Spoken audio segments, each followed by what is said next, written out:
Olá a todos os obreiros, colaboradores, bispos e pastores nesta manhã de domingo. Muito bom dia, é um prazer imenso estar com todos vocês aqui diretamente do cenáculo do Espírito Santo, aqui no templo do Deus vivo. Vamos dar continuidade à nossa meditação na segunda epístola de Pedro, capítulo 3, paramos no versículo 4. Antes de iniciarmos a nossa meditação, deixe-me fazer uma oração. Espírito Santo, por favor, abra o nosso entendimento, pois nenhum de nós queremos te desagradar, ofender, nenhum de nós queremos ser uma pedra de tropeço, motivo de escândalo, jamais. Longe de mim, longe de cada um de nós, teus servos, tal coisa. Por isso eu te peço, em nome de Jesus, mostra, revele para cada um de nós quem temos sido e quem o Senhor quer que sejamos. O que temos feito que te desagrada, te entristece, te ofende, que nós iremos parar de fazer. Mostra, Deus, o que falta a gente fazer para te agradar, para viver a fé, pois sem fé é impossível agradar ao Senhor. Ensina-nos a viver pela fé. Abençoe essa meditação, essa reunião, de maneira que esta semana que iniciamos seja uma semana santa, separada, dedicada para Ti, de fato e de verdade. Que haja purificação, santificação do nosso interior ao nosso exterior. É o que nós determinamos que aconteça. E você que crer, respire profundo. Receba força, receba saúde, receba vigor, receba temor de Deus. E todos digam amém. Graças a Deus.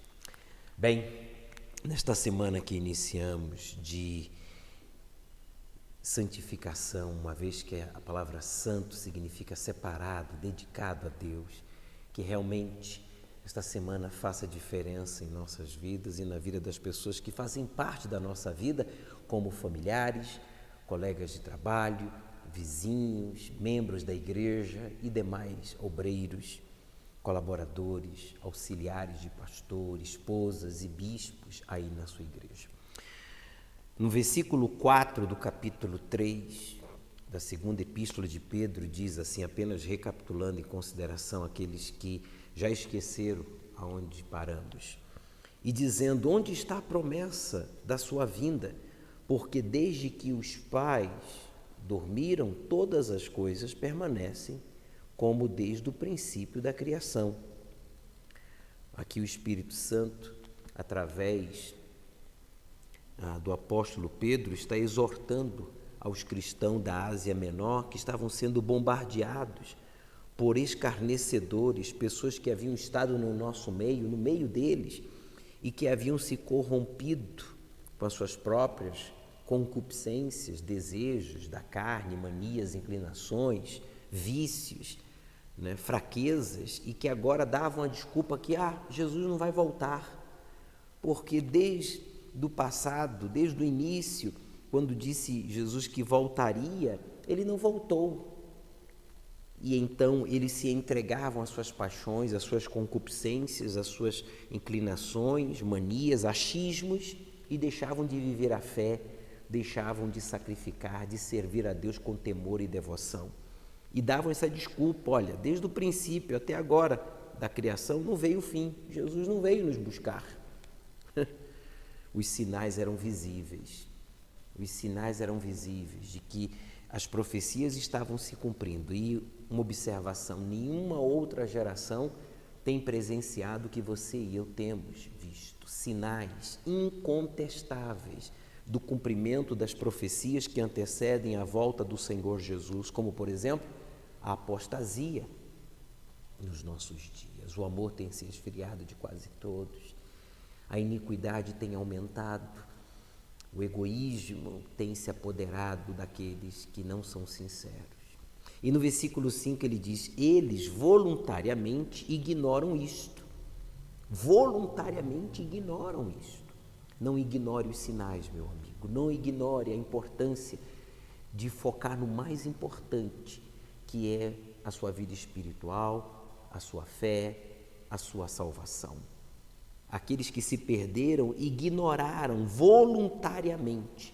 Não se voluntarie a duvidar, a se corromper, a ignorar os sinais, pois diz que pela palavra de Deus, já desde a antiguidade, existiram os céus e a terra, que foi tirada da água e no meio da água subsiste. Em outras palavras, olha, eles não tiveram os sinais que nós temos tido, ou recebido, ou visto, mas ainda assim aqueles que creram foram salvos, como Noé. Aqui ele está dando um exemplo, né, do dilúvio, a terra, a primeira terra que foi destruída pelo dilúvio, e ele está falando, olha, e hoje está a água, né, ao redor da terra, e no meio da água subsiste, pelas quais coisas pereceu o mundo de então, coberto com a água do dilúvio. Mas os céus e a terra que agora existem, pela mesma palavra, se reservam como tesouro e se guardam para o fogo, até o dia do juízo e da perdição dos homens ímpios. Então o Espírito Santo, através de Pedro, está exortando, assim como no passado as pessoas ignoraram os sinais, e a primeira terra foi destruída através do dilúvio, Jesus veio e disse que nos últimos tempos seriam como na época de Noé, que as pessoas ignorariam os sinais, como muitos que dentro da igreja têm ignorado os sinais de que Jesus está voltando para buscar a sua igreja, que deve estar vestida de branco, imaculada, sem hipocrisia, sem vício, sem malícias, sem egoísmo, sem materialismo, apego a pessoas, a coisas, a posição, mas devota, consagrada, pura, no sentido de desapegada de tudo, desapegada de todos, vazia de si mesma, mas cheia do seu espírito e apegada ao mais importante, que é a salvação. Pois Jesus voltará e essa terra vai pegar fogo, ela está sendo reservada, diz aqui,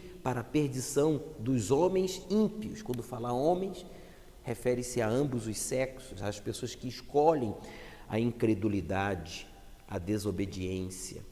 Mas, amados, referindo-se aos tementes, aos que se separam para viver para Deus, não ignoreis uma coisa, que um dia para o Senhor é como 1000 anos, e 1000 anos como um dia.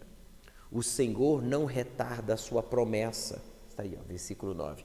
O Senhor não retarda a sua promessa, ainda que alguns a têm por tardia, mas é longânimo, paciente para conosco, não querendo que alguns se percam, senão que todos venham a arrepender-se. Então, muitas das profecias que antecedem a volta do Senhor Jesus já se cumpriram e outras estão se cumprindo e outras ainda se cumprirão, mas Deus é longânimo, paciente. Deus está dando à humanidade, às pessoas, dentro e fora da igreja, a oportunidade de se arrepender, como está escrito aqui, porque Deus não quer que ninguém se perca. Ele não quer nem que o incrédulo se perca, o seu familiar, o seu funcionário, o seu vizinho, o seu patrão, o seu colega de trabalho. Ele não quer que ninguém se perca. O católico, o espírita, o evangélico, o judeu, o muçulmano, o ateu. Ele não quer que ninguém se perca, nem o rico, nem o pobre, nem o bom e nem o mau. Então ele é longânimo, ele é paciente, senão que todos venham a arrepender-se. Por que ele fala arrepender-se? Porque só existe salvação se houver arrependimento. Então, o Espírito Santo deixa claro aqui que Deus está dando às pessoas, aos ímpios, dentro e fora da igreja, porque há ímpios dentro e fora da igreja, que estão praticando a impiedade, a ingratidão, a irreverência, a desobediência ao Altíssimo. E eu diria até mais, há mais incrédulos, ou os piores incrédulos, ou os maiores incrédulos, são os que estão dentro da igreja, ignorando as profecias, ignorando as revelações, ignorando as oportunidades de viver a fé, como por exemplo esse jejum que nós vamos iniciar, né? Esse jejum de Daniel, que vamos iniciar justamente de hoje, domingo, para a segunda, de 3 semanas de santificação para a alegria completa. A alegria completa de Deus é quando você e eu somos possuídos pelo seu Espírito. Quem tem a alegria completa, que é o Espírito Santo, já tem a alegria completa. Mas a nossa alegria, ela se torna completa para Deus no sentido de quando você e eu o servimos e ganhamos almas para Ele. Ele se torna alegre, a sua alegria se torna completa porque Ele não apenas está sendo glorificado por esta alma salva, mas também está sendo servido por esta pessoa a quem você ganhou e está acompanhando, instruindo, fortalecendo, ajudando, exortando, motivando a continuar no caminho. Por isso que Jesus disse: ide fazer discípulos de todas as nações. Mesmo batizado com o Espírito Santo, eu estou me santificando, eu estou nesse jejum para que vocês, obreiros, colaboradores, sejam santificados, ganhem almas, estejam salvos e sejam usados para salvar a outros.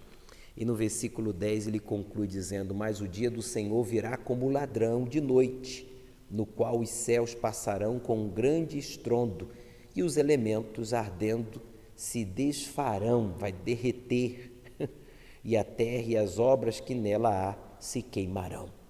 Tudo que nós vemos vai ser queimado, vai ser purificado pelo fogo, e Deus criará novos céus e nova terra, porque o dia do juízo virá e a oportunidade está sendo dada à humanidade através da sua igreja.